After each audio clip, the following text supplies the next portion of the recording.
Hey, what is up, everybody? I'm Keshav, and welcome to another episode of the Kreativs podcast. And today we're going to talk about how I make my videos. Let's roll the intro.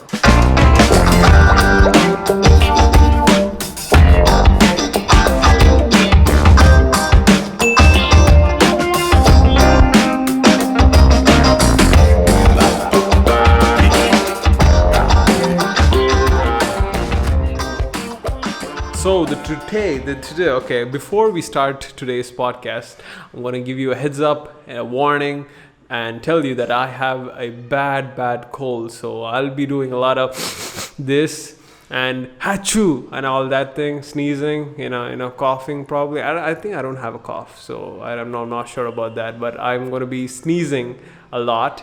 And I'm going to have my intern Varun probably chime in a little bit because he's also into the video making process. You know what, Varun? Like, pull up a chair and just sit down here across me or something.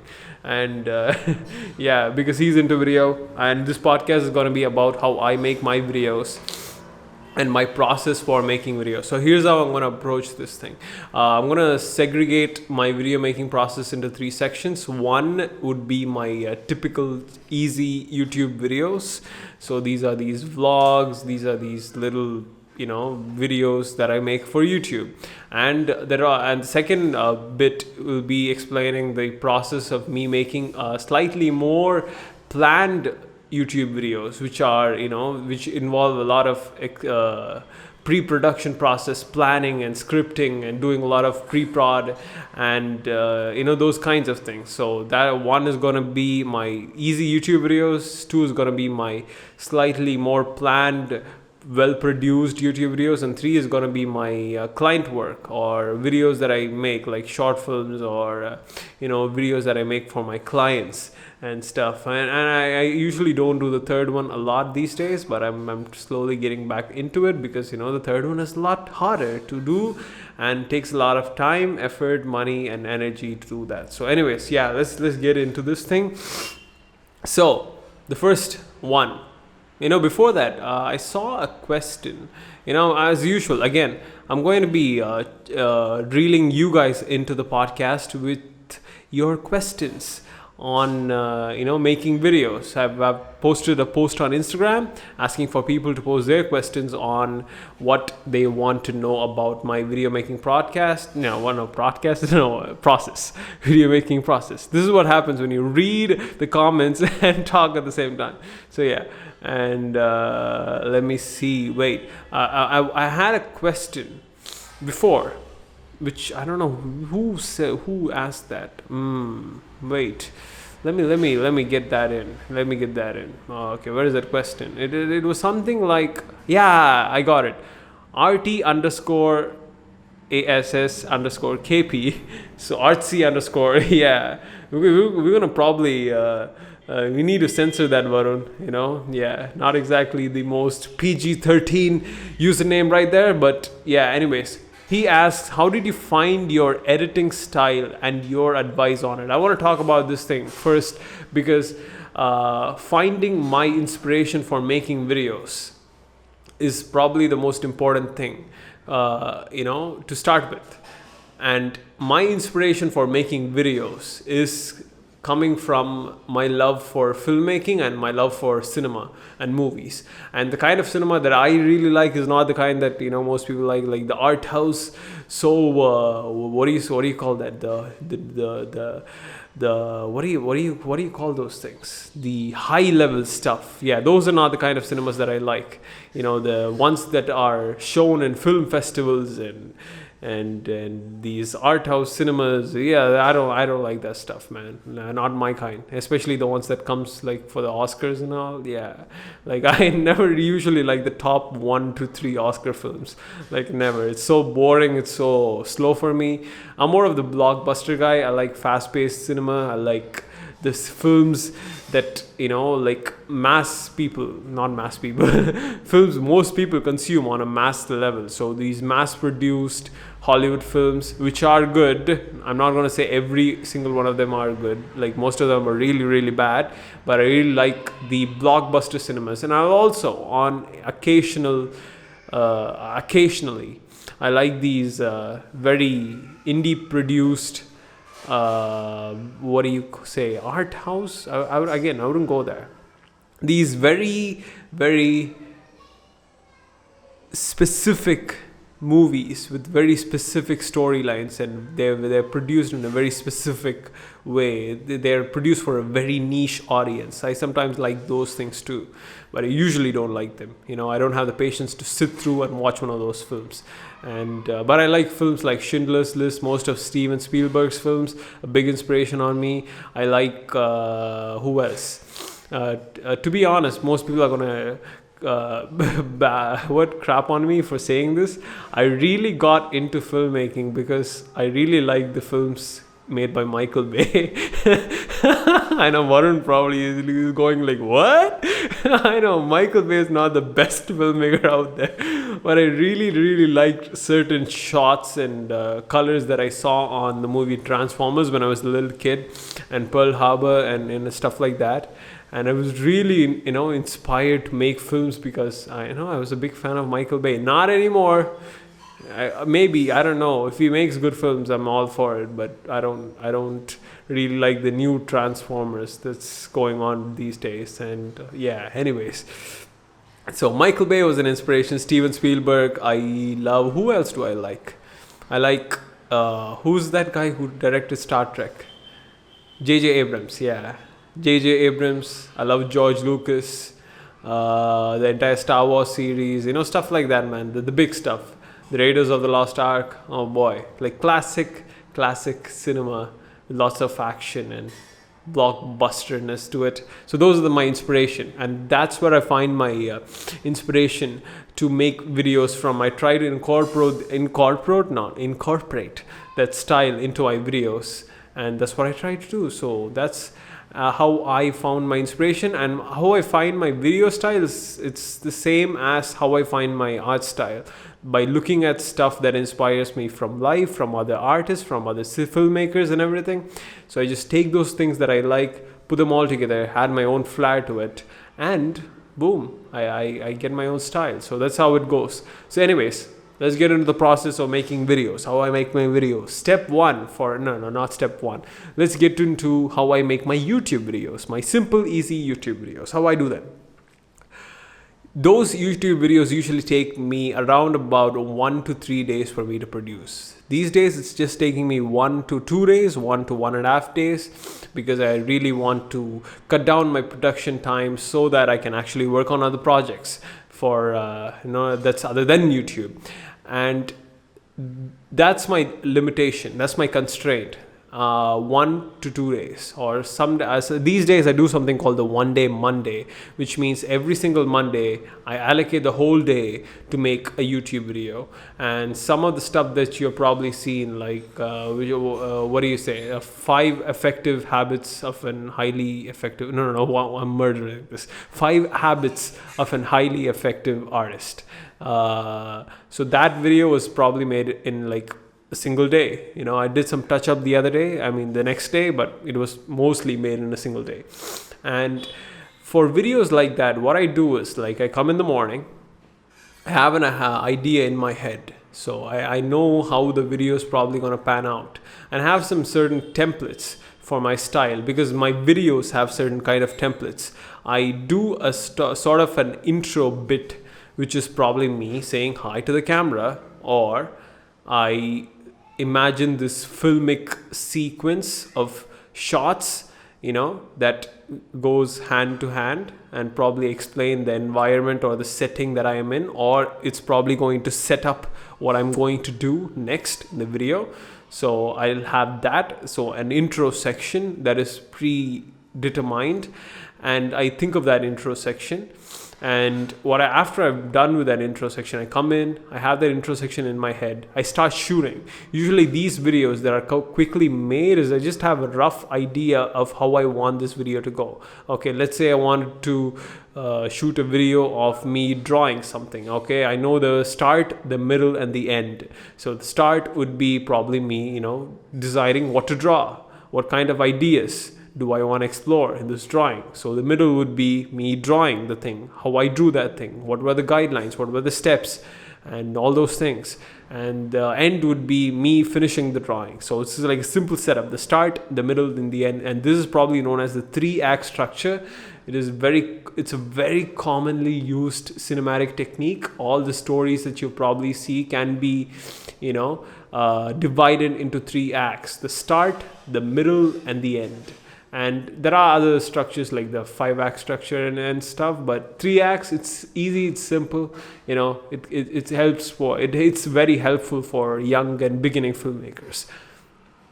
So I have this idea in my head. I come down, I shoot my intro, and after I shoot my intro, I have a title sequence, which usually, it's very thumpy, it's very energetic, very fun, and it's a technique that I use because I really want to start things off with a bang and end things off with a bang, so that people are left with this emotion of feeling really good after watching my videos. And that's why most people tell me, like, man, I feel really inspired after watching your videos. And that's probably, I'm not going to ruin the secret for you, but I'm just going to tell you the stuff. But it's probably because you're left with a good emotion of seeing, of hearing a good piece of music combined with a good piece of art or a video that goes along with it. So it's like a combination of both. You're left with a good emotion. That's why you think that the videos are good. They're probably good. I'm not sure about that, but yeah, that's why, people feel good after watching my videos, if I say so myself. Anyways, so yeah, I shoot the intro section. So once I'm done with the intro section comes the middle part.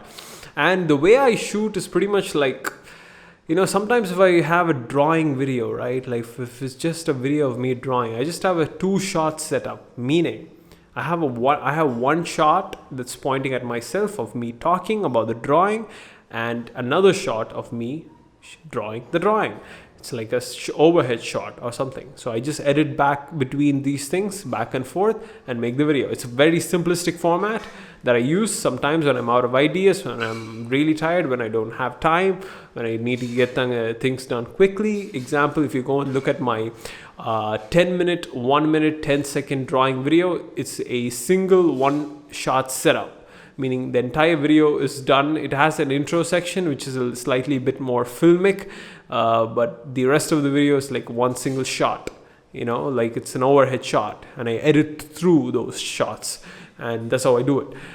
So for other videos, sometimes what I use is, like for the middle part, I try to shoot it in a cinematic way, meaning I try to I try to set up like close-up shots, medium shots, wide shots.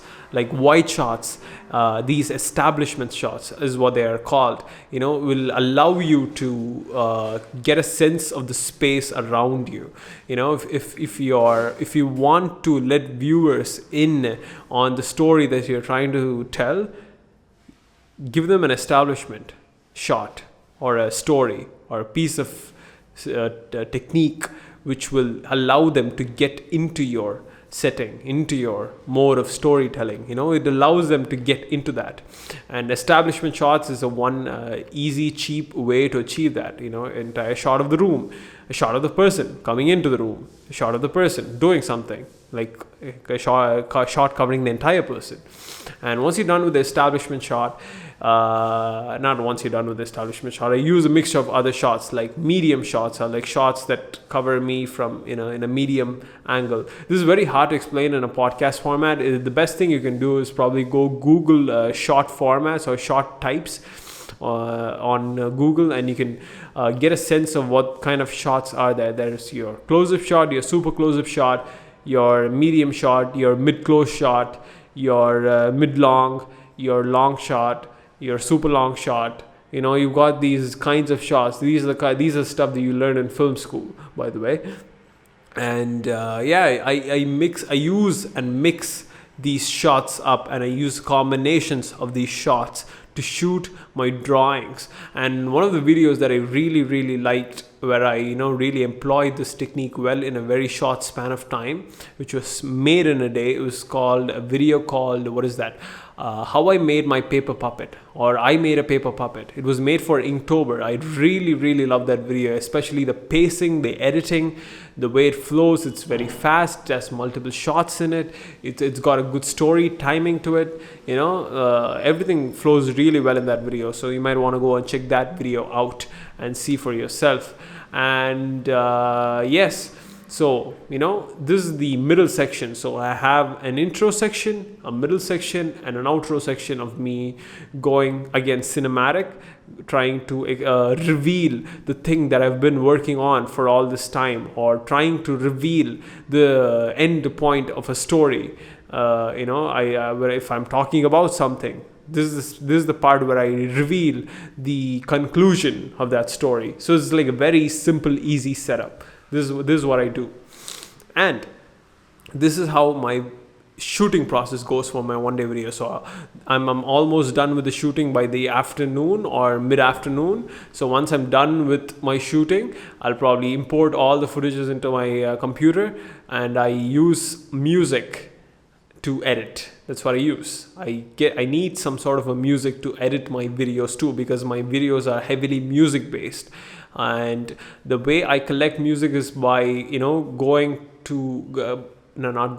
by browsing some royalty-free musics on SoundCloud.com. So I look up for like royalty-free artists who have put up their music for free for YouTubers to use in their videos. So one of the artists I really, really like is DJ Quads. It's his username is DJ Quads. It's SoundCloud.com /AKA DJ Quads. So you might want to check him out, because he's got these really nice energetic music which I really, really love. Another service that I use often is called Epidemic Sounds. It's like a website. It's like a website full of music, a collection of musics, under different genres. And each music is categorized into each genre, into each tempo, speed, mood, everything. It's like categorized properly, and you can go there and search for the kind of music that you're looking for, and download that thing. It's a paid service, so you need to pay like $15 or $30 a month every month, and that's the service. That's another service which I use. So these are the two things that I use to find my music. So I take up the music, put it into my Premiere Pro. That's the software that I use for editing. It's Adobe Premiere Pro. Again, it's a paid service. So most of the stuff I use is paid. So if you're looking for free things, right, I would highly recommend you check out HitFilms. HitFilm is like a free video editing / compositing software. You can use for VFX as well, like minor VFX.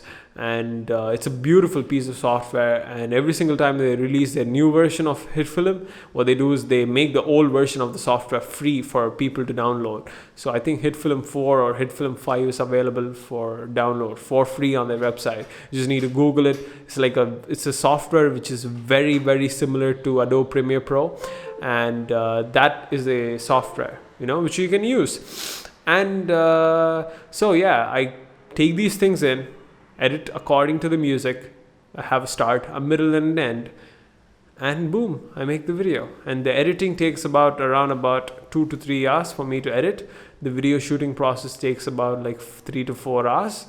And if I'm drawing something, it's going to take a little longer. But like if I come into my studio at like 9:30, I'll be shooting till like 1 o'clock. Then I go for lunch at 1:30. Then come back at 3 o'clock. Then I'll edit till 6. And you're done. You're done with the video. Then the YouTube thing. With the YouTube thing, the publishing process takes as much time as editing a video, because you need to export the video. Once you've done exporting the video, you need to upload that video onto YouTube. You need to come up with a very creative title for that video. So what I do is I have a journal. I write down a couple of title ideas, or I think about a couple of title ideas which is catchy, which is nice to read, and that is clickable, because you need people to click to watch your video. If it's like a very simple title, like nobody's going to watch a video, especially on a platform like YouTube. That's the reality, to be honest. And I spend a lot of time making my thumbnails, meaning for the pictures that you see on the front cover of the YouTube video, the video, right? The picture, that's called a thumbnail. And I take time to design those thumbnails. I make thumbnails for those thumbnails. So basically in my sketchbook, I draw a couple of ideas, like 1 or 3 ideas that I have for a thumbnail. And I draw them out and see which one looks clickbaity. Yeah, that's what I do. You need clickbaity looking thumbnails for YouTube, because apparently the mindset, behind the viewers or the audience of YouTube is like thumbnails and the title needs to be catchy. It needs to grab hold of you, and you need to click on that video. Simple thumbnails and simple titles won't work for some reason. If you're making a video about, say, color pencils, you can't just title the video color pencils. Nobody's going to watch that video. So you need a catchier title, like, oh, I found a color pencil, or, oh, this is the first time I'm using a color pencil. Some sort of a phrase works better on YouTube. I've noticed that. Again, the trend changes every time and time again. An example would be a YouTuber called Domix. He's an animator, and his titles are mostly one words, like donuts, breakups, fever, college. Yeah, these are the title of his videos. And he's stuck with that format for a very long time, from the very start of the YouTube thing. It was around like 2010 or 12. He's been around that since then. So yeah, it works for him. And if you've stuck to a format, it might work for you. Casey Neistat, on the other hand, does very clickbaity thumbnails. I wouldn't blame him, but his content backs up that clickbait, so you can't blame him. And he makes title like $10,000 airplane ticket, and I broke my scooter, stuff like that. He's got a phrase, he's got some sort of sentence as a title. So that's another way. Marketing your video on YouTube is a completely different skill. And that's why I spend a lot of time trying to thumbnail my videos properly, title my videos properly, create proper thumbnails for it. And I need to write down the descriptions, write down the tags, and I need to make sure the tags are properly placed, meaning I select the right tags for my YouTube video. That's another thing, because if your tags are not proper, your videos won't show up on search, your videos won't rank on search. It's bad. If your tags are bad, yeah, your video is not going to do well on YouTube. So once the tags are done, I need to go back to the video, edit the end screen for that video, meaning I need to place another video for people to watch at the end of my videos, and place my end screen things like subscribe, do the watch more, stuff like that, prompting people to watch more of my videos. Because YouTube, a lot of it depends on watch time, meaning the more people watch, the better for YouTube. That's how YouTube runs. It's an advertiser, it's a commercialized platform. It runs on advertisements. The more you watch, the more ads you'll probably come across, and the more ads you come across, the more money YouTube makes, and the more money YouTube makes, the more it can pay its creators to keep the videos up and coming, like up and going. That's how the whole system works. If you're probably using ad block, yeah, you're not exactly doing the greatest favor for your YouTube creator. But it's your choice. You can support your creators in other ways. Like, you can sign up for their Patreon, or do this, do that, buy their merch, buy their stuff. It's another way to subscribe or not subscribe. Support your creators. Oh yeah, my merch. I don't have my merch yet, but I do have a shop. I'm just going to sneak that into this video. So this podcast is sponsored by the Kreativs shop. So I basically have a shop where I've just put up one poster and a sticker bundle. So it's called the Hero Poster and a Sticker Bundle. I love that drawing. I love that design of that drawing. And that drawing really symbolizes something for me. It shows the birth of a hero, or something like that. And I love that thing. And I've signed and numbered those posters, and there's only 17 of them left right now. So if you get them, hey, I might add a extra doodle note for you in that thing. So that's what the first 10 people who are ordered are getting, So yeah, so if you want, go and link in the description. Go buy my merch. Do that. Boy, I feel so awkward promoting my own stuff. Anyways, so yeah, so to second part of the video making process, or the video making process, which is my highly produced planned videos. So these are the videos that I take a lot of time to make, meaning in my perspective that would be 15 days to a month. So let's take one of the videos as an example. The time I try to be Spider-Man. That's an animation video. That's sort of like a paper cutout animation video. And that, my friend, involves a lot of steps. You might want to take a paper and note this down if you're new to filmmaking, because boy, oh boy, there's a lot of steps. So step 1 would be to write a script. For those who don't know what a script is like a document which contains all the things that you want to happen in your video. So, if it's like a film script, meaning a script for a film or cinema that you're going to watch, it probably contain all the descriptions of the scenes, what's going to happen in that scene, when that scene's going to start, where that scene takes place, what are the characters in those scenes, what dialogues they're going to say, how long are they going to say it, maybe not how long, but you get the point. It's going to contain all the details of the shots, the scripts and everything, the dialogues and everything. That's the script. And for me, the time I try to be the time I try to be Spider-Man video, that was like a monologue, meaning me narrating something and the animation is going along with it.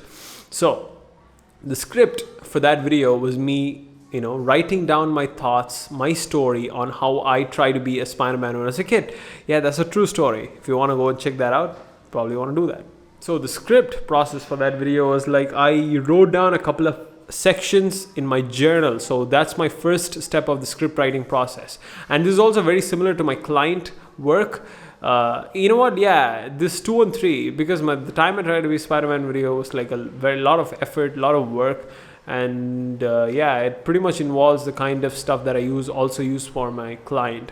So the process is very similar. So I take out my journal or my rough notebook and write down the things that I want to say. I brainstorm sections that needs to be in the video. I have a rough idea, a visual of the video in my head, and I write down all those things ahead. I brainstorm. I do a lot of scribbling and writing and scribbling and writing, striking down things, adding new things, and I get down all the thoughts that I have in my head onto the paper. So once I'm done with that, I take those notes. I go to Google Docs, which is the software that I use for writing scripts. It's free. It's up online. It's by Google. That's why it's called Google Docs. So yeah, I use Docs to write my scripts. So what I do is I write my script. It's as simple as that. I'm not exactly sure there's a process to writing. Even the greatest writers, right? They don't know how they write their stuff. And I'm the worst of all of them. I'm the worst writer that I know. So yeah, I hate writing, man. Let me tell you that. So that's what I hate writing. So I probably procrastinate on writing a script. So what I do is that I set down a timer for 25 to 30 minutes. I sit down, I write all the things that comes to my head. I'll try to write the worst script that I possibly can. So when I allow myself to make the worst possible piece of work, somehow it frees up your block and frees up yourself to make the work. It's weird. It's a weird technique. Allow yourself to make bad art or bad work. Once you're allowed to do that, you'll eventually make good work. Sometimes you'll make bad work. That's part of the process, but you'll also make good work sometimes. So I write down the script, and the script writing process takes anywhere from 1 hour to 2 hours to 3 hours. Sometimes I write for 2 or 3 days, 4 days, or I write for half an hour every day. The script writing process involves a lot of thinking and just pondering and thinking and pondering. I'll go for walks. I'll think, I'll write, I'll write a really bad script. That's called the first draft. And I usually go back in and edit that script a little bit. But my editing process is really bad, meaning I don't edit much. So once I'm done with the first draft, that's usually it most of the time, because I tend to write and I tend to write a section and edit that section, then write the next section, then edit that section, then write the next section and edit that section. So yeah, that's how I write my scripts. So once I'm done with writing my scripts, then comes the process of storyboarding. So this is also what I do for my clients. I get my script done, I send it to them for review, and they send it back to me, and like with corrections, and I make the corrections and it gets approved. It's as simple as that. Maybe there'll be a lot of multiple reviews, like multiple sending back and forth. That's part of the process. And so once I'm done with writing my scripts, I'll go back in to make my storyboards. So storyboards are basically like a visual comic of your video. Think of storyboards like that, because that's what they are. They're like a shot by shot visual comic of how your film looks like. Not as detailed as how the film's gonna be. It's like a rough thumbnail, like a thumbnail sketch, because you want to know how these things look like. So what I do is I draw my storyboards out from shot to shot, and I'll also note all the actions that comes into this thing. Also, before I think I'm on the right track. I thought I had something else, but no, I don't. So for the time I try to be Spider-Man video, it involved a lot of shots, meaning I think around about 50 shots plus. Yeah, around about 50 shots. There's a lot of work, trust me. For a YouTube video, there's a lot of work. And what I do is I do all those things. I draw my storyboards. I denote all the actions. I denote the way the puppet comes in. By the way, if you haven't watched the Spider-Man video, it's like a puppet animation. It's like a paper animation. There's an animated puppet in that's telling the story of how I try to be Spider-Man.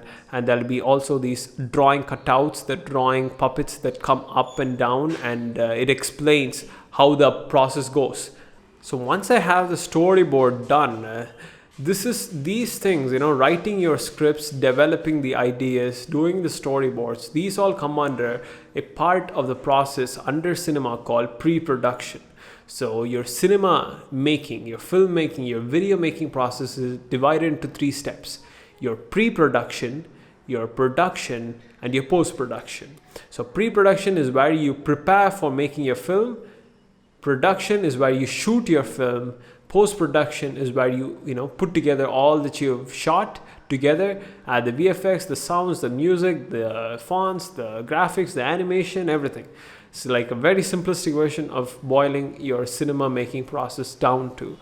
And next step of my production process. So no, not my production process, my pre-production process. So I'm still in pre-production. I've written my script, I've written my storyboard. So once I'm done with writing my storyboard, is going into the props making process of the video, because every single time a video that I'm making needs some sort of a prop or a thing, or this thing or that thing, or this location or that location. If I want a particular location, I need to call the people who own those locations, and I need to ask them if I can shoot there.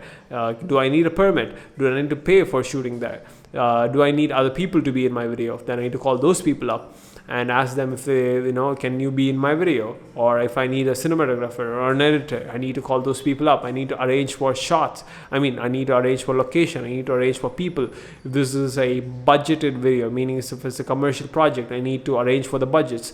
I need to write down what is going to cost how much, and how long the shoot days are going to be, when I'm going to shoot, where I'm going to shoot, how long I'm going to shoot, what's the schedule for my shooting process.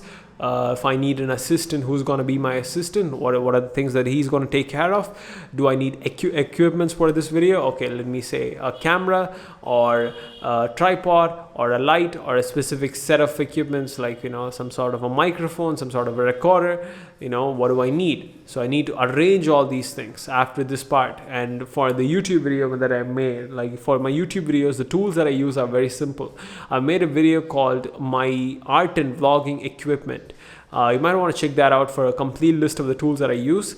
So it lists out pretty much all the equipments that I use for making my YouTube videos. For my client videos, what I do is I usually hire equipment because they need higher end productions. And so yeah, I need to hire cameras, I need to hire microphones, I need to hire this, I need to hire that. Like lots of hiring, man, let me tell you. So this is what I do. Once I'm done with this, I need to develop my props. And especially for the time I tried to be Spider-Man video, there was a lot of work that went into making the stuff, the puppets. I had to make my own puppet out of cardboard. I made a cardboard. If you want to know how I made that puppet, again, the video I referenced earlier, how I made a puppet, paper puppet, you might want to check that out on how I made the puppet for the Spider-Man video. So once I made the puppet, once I'm done with making a puppet, then I went down and drew all the things that's going to appear on the video. I need to draw those things. I need to shade those things. First, the drawing process is going to go like this. I need to look at my storyboard. I need to look at a particular shot and see what are all the things that comes in that shot. Then I need to go back into my drawing table and draw all the things that comes in those shots.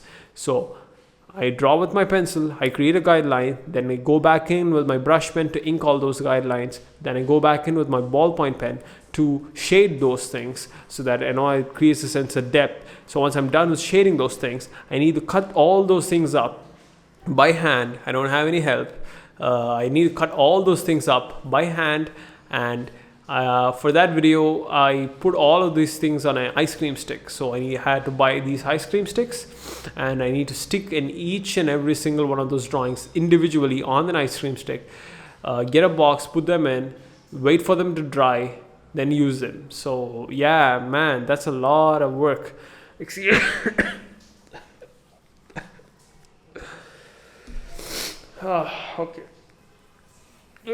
Oh, jeez.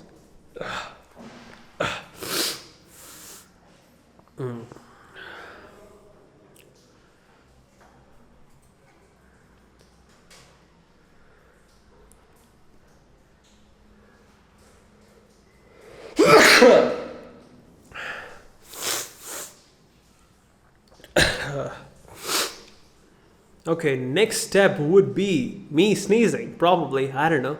Okay, wait, okay, it's almost there. Okay, it's out. Okay, so I'll get these props ready, which, by the way, took me around about 15 to 20 days to make the props alone. So yeah, it took a lot of time for me to make those props, because the talks make up half of the video, and that's an important integral piece of the video. So once I'm done with making the props, then comes production. This is the part where you shoot your thing. So production is where you get your people, get your actors, get your stuff, get all the props, get all the locations, and you put them together. Then you shoot the necessary things that is required for that video or that film. Shooting process takes anywhere from, for the time I tried to be Spider-Man video, took me around about 3 days, because most of the work involves in pre-production and post-production for that video. The shooting process was very simple. I shot everything against a green screen, meaning if you want to change the background, this is going to be very complicated. I'm going to put it into layman terms. Like if you want to change the background of a particular thing, you shoot it against a green or blue screen, so that you can take those things into post-production, edit those things out, do all your fancy VFX magic tricks and change the color of the backgrounds. And for the time I tried to be Spider-Man video, I chose the background to be white, which was a very odd choice. I might as well, shot the whole video in white. And I think I shot the whole video against a white background. I'm not sure. I shot the puppet in green screen because that puppet needs to be animated. And so I shot the puppet in the green screen. and shot the rest of the paper things that come into the video, against a white background. So I take all those footages in, copy into my computer. It's as simple as that. Yeah, before I even go for the shoot, I need to record my monologue. I need to record my dialogues, I need to record that.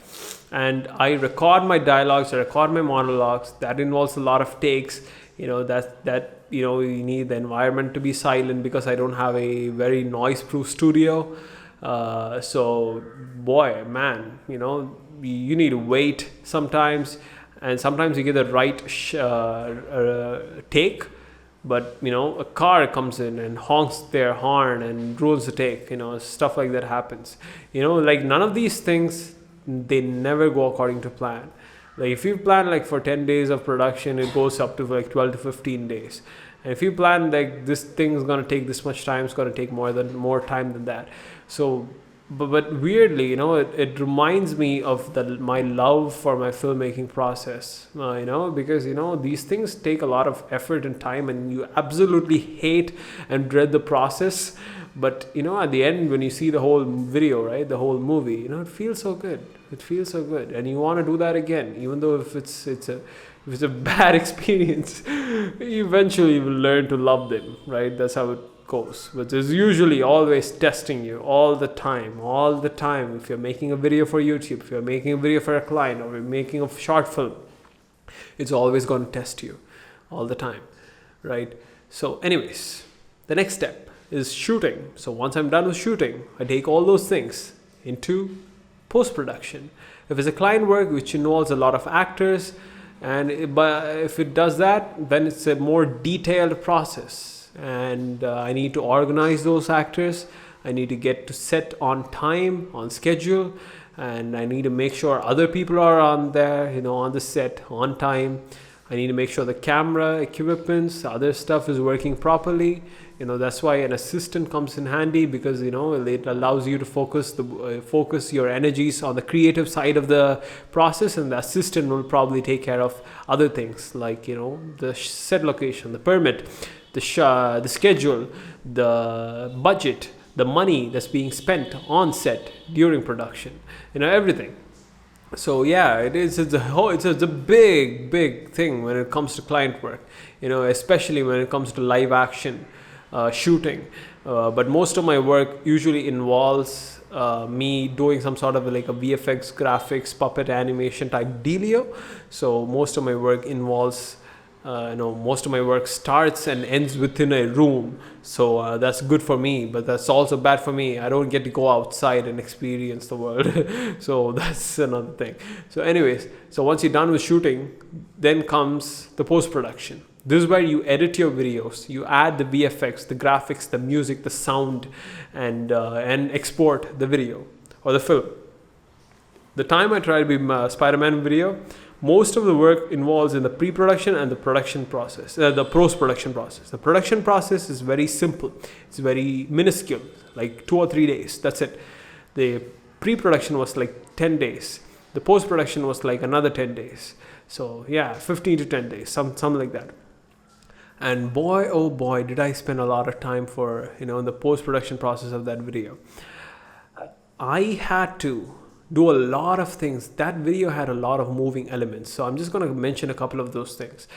One was the puppet, the paper puppet. So the paper puppet, what I did was I made the paper puppet by hand using cardboard, and I shot it against a green screen. So what I do in my After Effects editor, so that's the software that I use, Adobe After Effects for my VFX.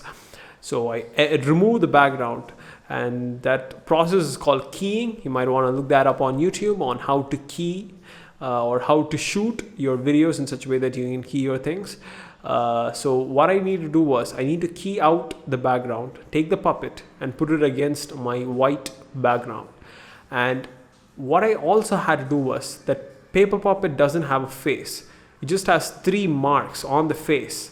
So those 3 marks are where the 2 eyes and your 1 mouth will go. And for that Spider-Man video, I had to draw the face and the mouth, the eyes and the mouth separately, and the mouth movements separately, so that those things can be animated, meaning I need to draw a different movement for like every single sound. like A, E, I, O, U. So every single time you make those noises, you make a different mouth position. And yeah, man, I need to draw those things separately, and I need to track those markers on the puppet on After Effects. So tracking takes a lot of time, especially if you have a slow computer. Back then I had a very slow computer. So it takes anywhere from 10, 15, 20 minutes, solid 20 minutes to track a 10-second shot. That's a lot of time. And that video is around about like 6 minutes. And it has around about like 1 to 3 solid minutes of that puppet appearing in that video. So I need to track those things. Then I need to place individually, frame by frame. Sometimes the tracking doesn't work. I need to place the eyes and the mouth frame by frame onto that video. Onto that puppet. Then I need to review them. And my slow computer wouldn't allow me to do that because, it's just slow, and it'll go in a jagged way, from frame to frame to frame to frame. And I need to review those things. Then I need to place those things on the white background. Oh boy, it just tires me to tell that whole process. Boy, I don't know how did I go through that thing. That's why I didn't make a video like that ever again, because it was so hard. So yeah, so Puppet was one. Then I had a lot of animations for that video, so I need to draw lots of illustrations for that video. Fun fact, I really like the odd ones out, so I had a lot of odd ones out Easter eggs in that video. So there's probably like 5 or 6 or 7 odd ones out. Odd ones out, by the way, is a YouTuber called James, animation YouTuber. I really like his character. I placed him everywhere as an Easter egg in that video. And so yeah, I had to draw like 10 to 12 individual illustration pieces.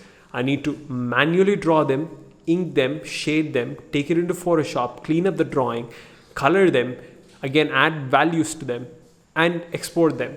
So yeah, so that's another section. So you have 3 different sections, like the illustration section of that video, the puppet section of the video, and the paper moving section of that video. So what I did was I need to get all my audio monologues. I took all those things up, then I put them together, edited them in Adobe Premiere Pro. Then I took all my shots and I edited them together in Premiere Pro according to the monologue.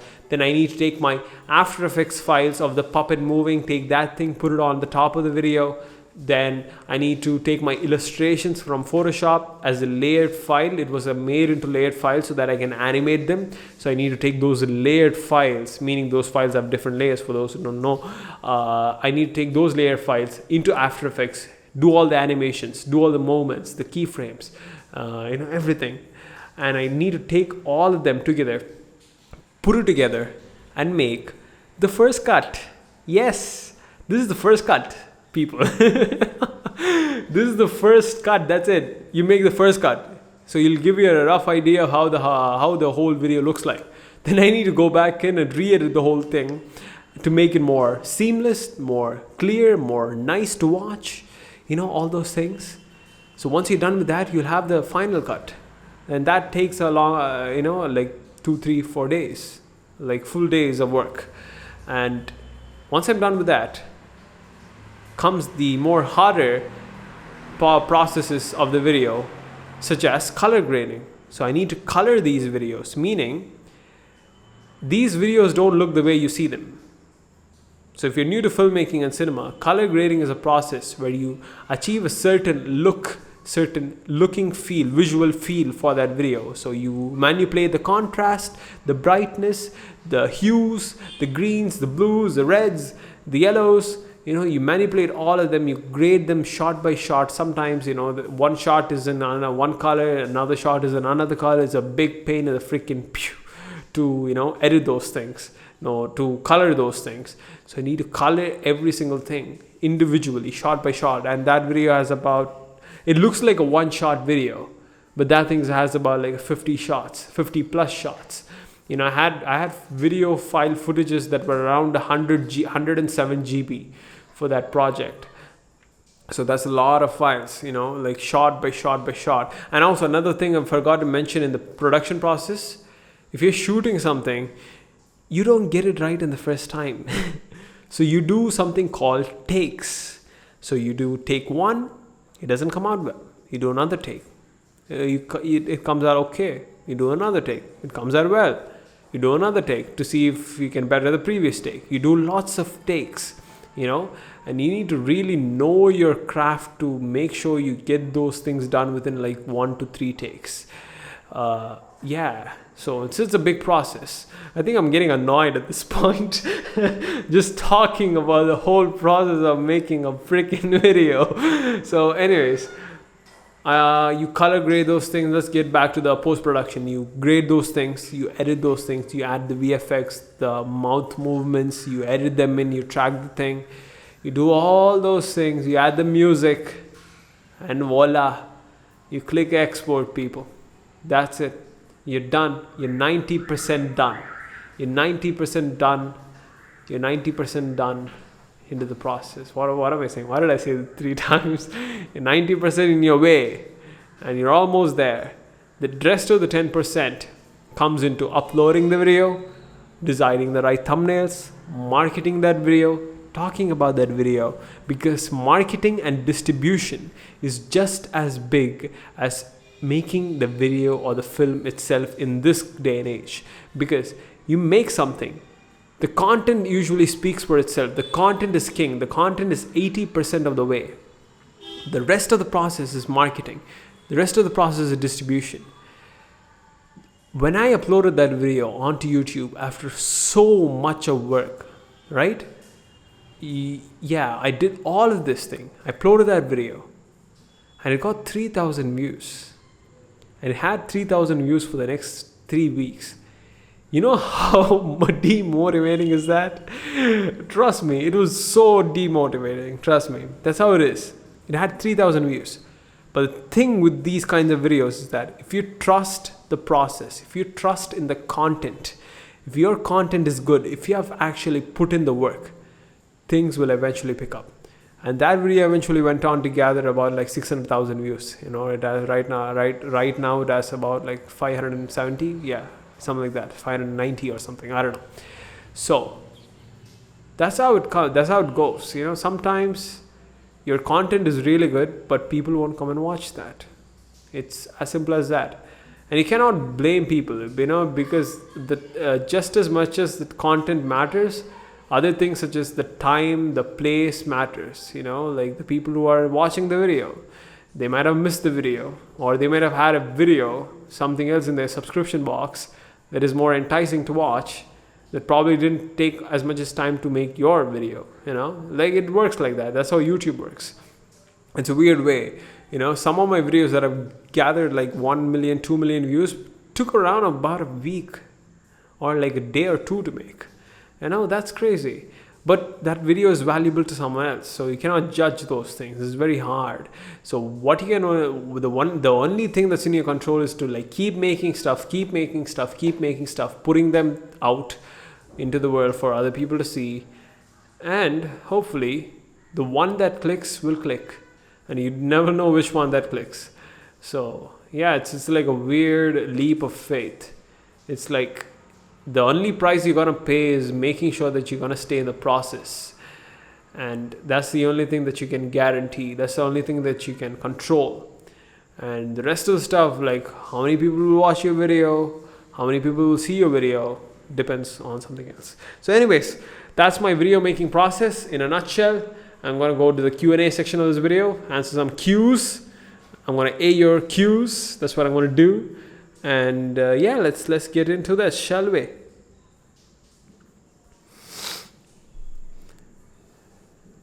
So Couchart asks, what apps do you use to edit and animate? Like I told you, I use the Adobe Suite, Adobe CC. You go to adobe.com, pay the price, and pay the price, and you get the suite.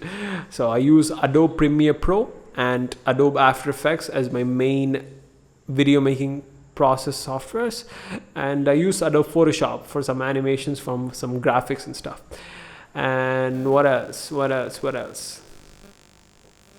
Everyone needs model support, so how do you get it? Keshart, I know it's silly.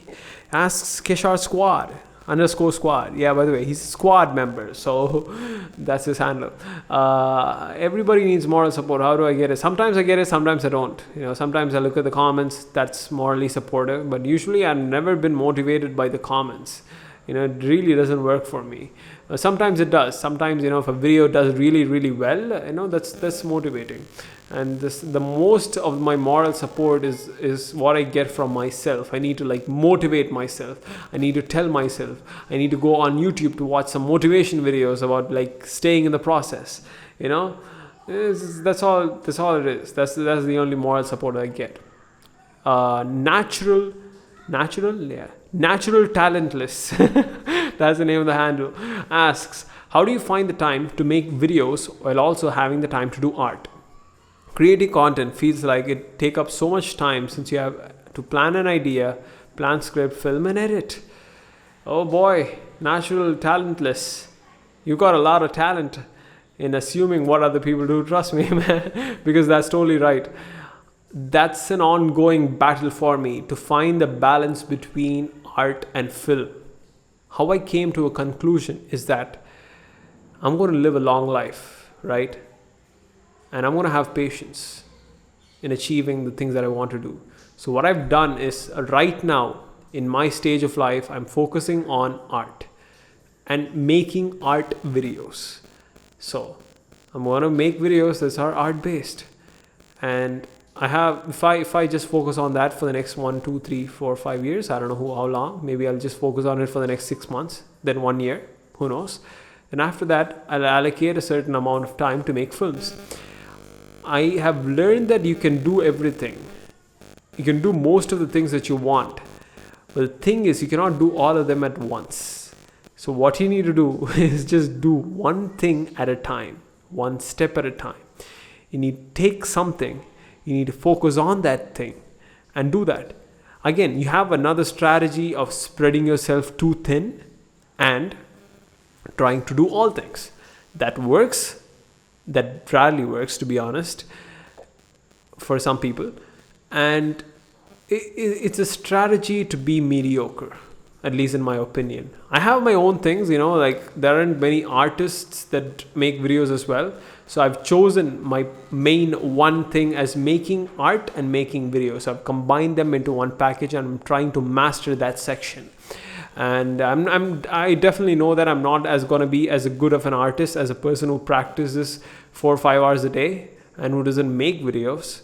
And that's how it's going to be. You need to make certain sacrifices in one part of your life to gain an edge or a leverage in another part of your life. Sacrifice is a big thing, which I'm learning lately. Yeah. Kreativ_soul asks, Keshart, yes, please, I'm highly inspired by you, learned a lot from you. Okay, maybe this is not a question. Thank you. All right, next question. Wensi Krishna, what kind of tripod do you use? How do we record tabletop videos? The tripod I use is a Vanguard. What is the model, Varun? Vanguard SBH-100. That is the tripod that I use. If you want a complete list of all the video equipments that I use, you can go and check out that my art and vlogging equipment video. The first section is all my art tools. The second section is all about my video tools. I'll probably make another video separately, in explaining all the things. And how do you make these, record these tabletop videos? This tripod allows me to have some sort of another hand that extends on top, so I'm able to mount my camera like that. So it's a very tricky thing to explain on a podcast, but it's easier with this tripod. Tanveer Ransari 07 asks, do you use DSLR to record your videos? Which software for editing your videos? Again, I answered this question, so we need to cut this out.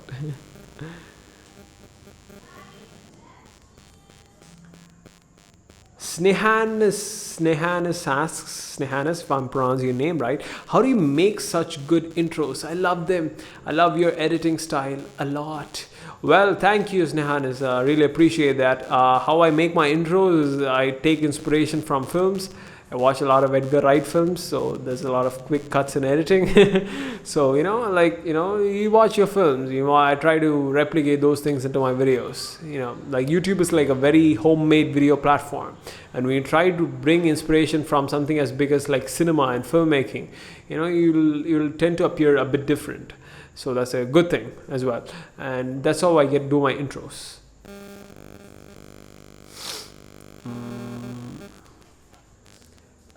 Harish _ Madhav _ asks, before you buy a separate camera, how did you make your videos and voiceovers? Boy, oh boy, tell me about it. I started making YouTube videos when I was in 10th grade, and I used to borrow cameras from other people. That's how I started. Like most of you guys, okay, I'm going to go into complaining rant mode right here. Most of you people are complaining, oh, I don't have the right equipment to shoot my videos. Oh, I don't have my cameras to shoot my videos. Oh, I don't have this. Oh, I don't have that. Like, screw that thing. Seriously. Trust me, man. Really, that mindset is not going to help you. You have to use whatever you have in your hand at the moment. I wanted to be a filmmaker when I was in 10th grade. I knew I cannot be a filmmaker, especially with the society I was born in, the current setting I was born in. So I decided, you know what? I'm going to make YouTube videos. That's going to be making me one step closer to making films. Trust me. Of all the friends that I have, of all of them who wanted to make films and wanted to be a filmmaker, I'm a lot closer to making films than them. I actually can make a film next week. I don't want to. That's not where my passion lies anymore. I can make a feature film. Trust me. I have the budget, I have the production, I have the talent, I have the money, I have the resources. I don't want to make it. I can make a web series. That's what I'm going to do next year. I'm going to make sure I make a web series next year. And I borrowed cameras from my friends. That's how I did it. I borrowed camera. Sometimes the camera doesn't work when I borrowed it. That's how I did it. Then I made videos. Then I persuaded my father in 11th grade to buy me a camera. So he got me a camera. And that's the camera that I used. Then the next camera which I bought was, I went to the bank, asked for a loan. They gave me a loan. I paid that loan and I got the camera. The third camera, again, I went to the bank, asked for a loan, and they gave me a loan. I bought that camera. And that's how you get it. That's how you do it. If you don't have the finance, you work for it. And, I'm the world's most expert when it comes to complaining and ranting stuff. And I cannot believe I did all these things. Like, I still cannot believe that I was actually sane enough to realize all these things and to do those things. So yeah, do the stuff that you start making stuff with the stuff that you have in your hand. That's very important. That's very important. That's how you make progress. Like, most of you are like sitting and thinking like, what should I do with my life? Like, you're never going to figure out that stuff out unless you start moving. Because work creates clarity. That is an amazing thing. Work always creates clarity. Thinking doesn't. Thinking gives you a start to clarity. Work and doing the thing, the action, is what creates clarity. So yeah, next question.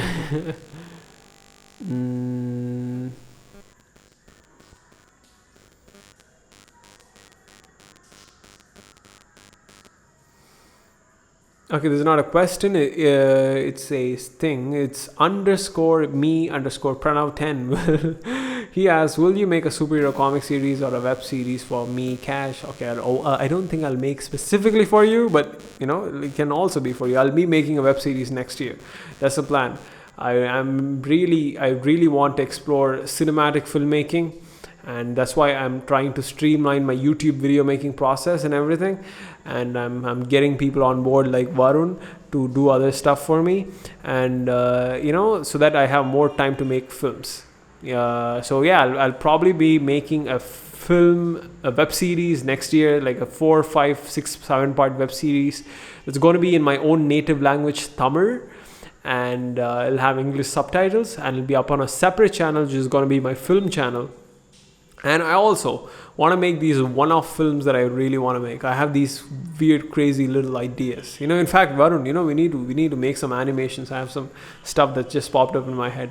So yeah, I have these one-off ideas for films, and we'll probably make those things. So yeah, that's pretty much it for the questions. And the other questions are all about like what software do you use, how do you mount your camera on top. I'll probably make a video on that. So yeah, that's pretty much it. That's my crash course into making films. So what you need to do next, if you are a YouTuber, if you want to be a video maker, if you want to be a filmmaker, is to make a film within next week. What do you do is simple. Take a camera, take your phone. Don't care about the audio quality. And trust me, your first film or first video is going to be really, really, really bad. It's going to be bad. And that's what's stopping you. You want your first stuff to be so great and so amazing that you'll probably win the next Oscar award for debutante director or something like that. It's not gonna be. Is that debutante? No, debutante is female. Yeah, debut director. I think debutante means something else. I'm sorry, I'm bad with my vocabulary. So yeah, you're not gonna win the Oscar awards or the YouTube award or the golden play button or the diamond play button with your first video. What you're gonna make, the first video you're gonna make is gonna be probably crappier than your second video, and your second video is gonna be crappier than your 10th video. Your 10th video is gonna be crappier than your 100th video. The more you make, the better you're gonna get. So just don't fixate on trying to make the world's best piece of content. You can aim for that sometimes, when the time comes, and that's usually late in your mastery process. But in the beginning, what you do is, aim for the stars. Just aim for the stars. That's it. Don't expect to land on the stars. That's a different thing. Just aim for the stars. You'll land somewhere near there. Like, do your best and forget the rest. I like the saying by Tony Horton. So yeah, that's all you need to do. Just make a video, tag me on Instagram. I'll watch that video. I'll probably comment on that. Make a video, make a film, make a short film. If you're an artist, make a drawing. Do something. Just start. Make a bad piece of work. And that's all that matters. So yeah, that's pretty much it for this podcast. Hope you liked it. And the podcast will be up every Tuesday. So next week is going to be, I don't know what we're going to talk about next week. We need to decide on that. Probably leave down in the comment section below. Let me know what kind of stuff that I need to cover in the future episodes of the podcast. And yeah, that's pretty much it. Thank you for your time, for, listening to this podcast. That means a lot to me. Hope this was helpful. I'll see you guys next week. No, I won't see you guys next week. I'll talk to you guys next week. I'm so used to this with the YouTube stuff. Yeah, that's pretty much it. Thank you. Bye-bye.